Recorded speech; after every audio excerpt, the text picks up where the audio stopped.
लोकार्पण केलेल्या गृहप्रकल्पाची पंतप्रधान मोदींनी पाहणी केली। अधिकाऱ्यांकडून घरामध्ये दिलेल्या सुविधांची माहिती जाणून घेतली।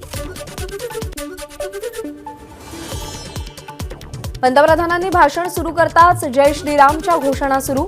घोषणांमुळे संपूर्ण परिसर दणाणून गेला।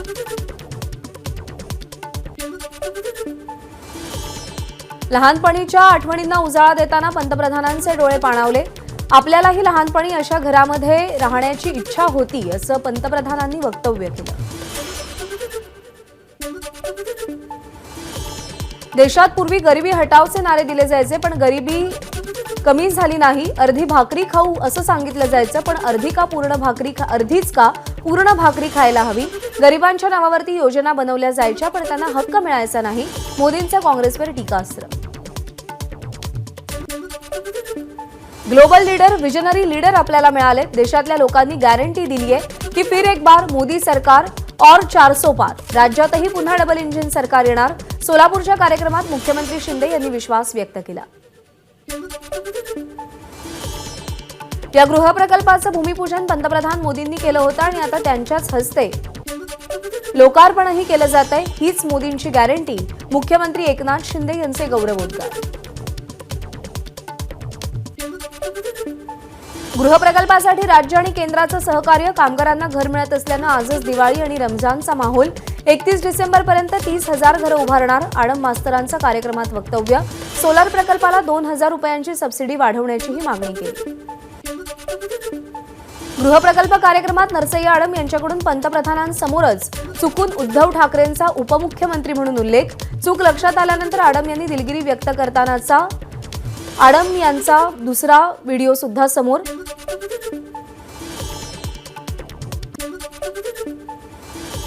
सोलापूरप्रमाणे कामगारांसाठी ग्रामीण भागामध्येही घरं उभारणार। गृहनिर्माण मंत्री अतुल सावे यांची घोषणा। तर सोलापूरच्या प्रकल्पामुळे विश्वास वाढल्याची सावेंची माहिती। मोदींजींनी काही दिवसांपूर्वी 70,000 कोटींच्या घोटाळ्याची वक्तव्य केली। अशात 70,000 कोटींचा घोटाळा करणाऱ्यांना सोबत का घेतलं? करुणा शर्मा यांचा सवाल। सोलापुरामध्ये मोदींचा दौरा असताना आज राष्ट्रवादी अध्यक्ष शरद पवारही सोलापूर दौऱ्यावर। सांगोला इथे दिवंगत आमदार गणपतराव देशमुखांच्या स्मरणार्थ आयोजित कृषी प्रदर्शनाच्या उद्घाटनाला उपस्थित राहणार। सोलापूरच्या सांगोल्यामध्ये गणेशरत्न राज्यस्तरीय कृषी प्रदर्शनाचं आयोजन। कृषी प्रदर्शनाला राष्ट्रवादी काँग्रेसचे अध्यक्ष शरद पवार यांची उपस्थिती। पात्रता असूनही मुलीला डावलून कार्यकर्त्यांना संधी दिली। राष्ट्रवादीच्या कार्यकर्ता मेळाव्यात शरद पवार यांचं वक्तव्य। आजची लढाई विचारांची लढाई आहे। जे लोक आज गेले ते राष्ट्रवादीच्या चिन्हावर निवडून आले आणि ते भाजपसोबत गेले। सत्ता येते आणि जाते, सत्ता लोकांच्या जीवावर असली पाहिजे। शरद पवारांचं कार्यकर्ता मेळाव्यात वक्तव्य।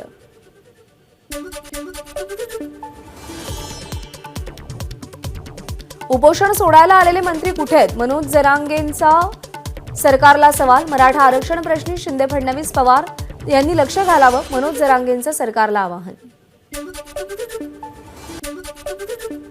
आवाहन करूनही जर लक्ष घालणार नसाल तर आम्ही मुंबई सोडणार नाही। मनोज जरांगेंचा सरकारला इशारा। प्रभू श्रीरामांच्या मूर्तीचं पहिलं रूप समोर। सोमवारी प्रभू श्रीरामांची राम मंदिरामध्ये प्राणप्रतिष्ठा।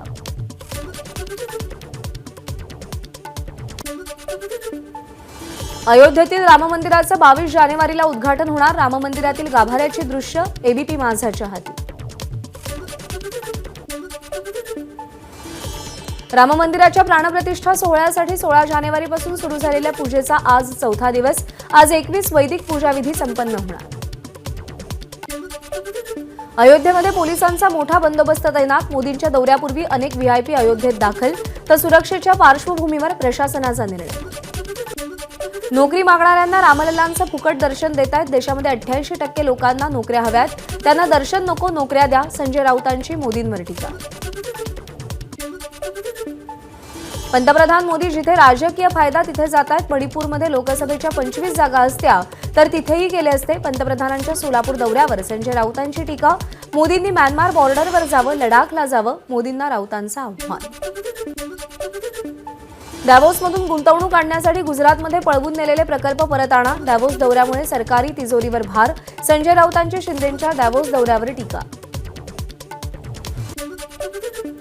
भाजप आमदार प्रशांत बंब यांनी घृष्णेश्वर मंदिराची साफसफाई केली. साफसफाईमध्ये भाजप कार्यकर्त्यांनीही सहभाग घेतला. विकास कामांसाठीच्या निधी वाटपाचे अधिकार पालकमंत्र्यांनाच. राज्य सरकार आणि महापालिका प्रशासनाच्या निर्णयावर हायकोर्टाचं शिक्कामोर्तब.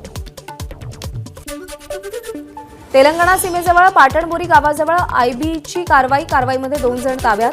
दहशतवादी संघटनेशी संबंध असल्याच्या संशयावरून कारवाई केल्याची माहिती. मुंबईतील मालाड येथील पुरार विलेजमध्ये प्रियकराचा प्रेयसीवर धारदार शस्त्रानं हल्ला.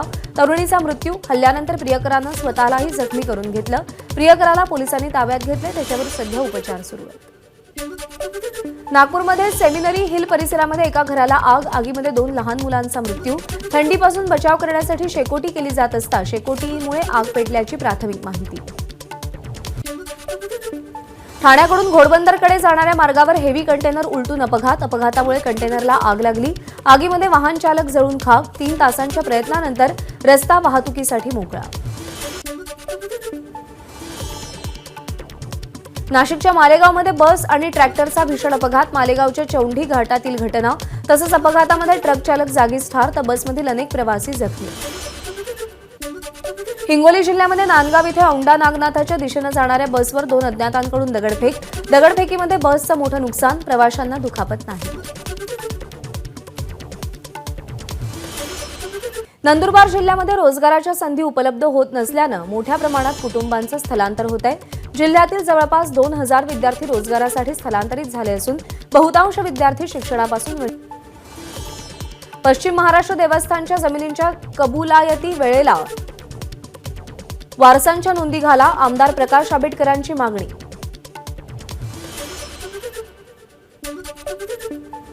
शिर्डी लोकसभा मतदारसंघासाठी अनेकांची मोर्चे बांधणी सुरू. शिर्डी लोकसभा मतदारसंघात सध्या शिवसेनेचे सदाशिव लोखंडे खासदार, परंतु या जागेसाठी रामदास आठवले आणि भाजपसह अनेक जण इच्छुक असल्याचं कळतंय.